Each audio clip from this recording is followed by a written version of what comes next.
How to write a one-act play.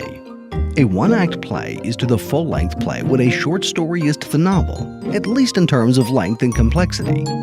A one-act play, like the short story, is not necessarily easier to write simply because it is brief, but it does provide less of a challenge than a traditional three-act play and has a discipline and beauty all its own. Experiencing how to write a one-act play is essential to the development of your understanding of this particular form of arts. When writing a one-act play, it is imperative that you know and appreciate its limitations so that you can maximize its strength. A one-act play, being short, is constrained by necessity for a simpler plot, fewer speaking characters, limited location, a shorter time span. This may severely curtail your preference for explosion and plot and character development. On the other hand, it will hone your focus on your characters and the statement that you wish to express. Here is how to get started in writing a one-act play. 1. Read up.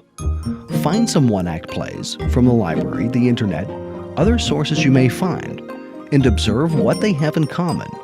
Learn what you can from the examples, especially about plot, character development, goal resolution, construction, and so on. 2. Say what. Figure out what point you want your play to make. Is it a statement for or against something? Do you want to arouse some particular emotion or reaction? Are people supposed to be entertained, educated, or both? The answers to these questions will generally determine your plot and the characters, and the conflict of the play. 3. The who. Identify the characters and their parts in the story, how they will contribute to making your statement. The main character is the one who will be the focus of the story, and since the one-act play is short, the main character should be introduced quickly and clearly. 4. What for? The main character should have an objective to pursue during the course of the play. This will give your story that much-needed direction and unity of purpose.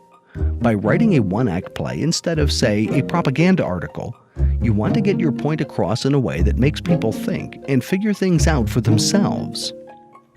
5. And then. Suspense should build up by the conflict that the main character faces. Conflict does not always have to be fights or violence, but simply an obstacle that the character faces. It could be a struggle within the person, a situational hindrance, anything that keeps him or her from realizing the goal or objective. The conflict will give the story tension to keep it interesting. 6. Write it. Let the writing flow. Just write it all down as it comes to you, based on what you figured out about the characters, the objective, the conflict to be. Don't limit yourself, but allow your imagination and creativity free rein. After you have it all down, then edit and rewrite. Tighten the story so that the play is brief but complete, concise but sufficient. 7. The end. But not quite. Polish your play. After you're done writing your play, you need to assess it. See how dialogue can be sharpened, how the pace can be quickened, how the action can be improved. Did you get your point across effectively? Can any scene be cut out without detracting from the story? Does a scene need to be played out more? Are the characters well fleshed out?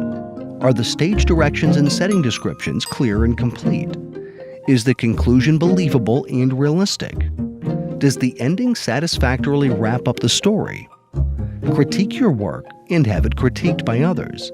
All good writing needs rewriting to make it better. Writing a one-act play may not be quick and painless, but it is a good exercise to develop your writing skills. It is entirely up to you what you do with these tips on how to write a one-act play, but actually writing one would be a remarkable accomplishment, one that is certainly worth pursuing.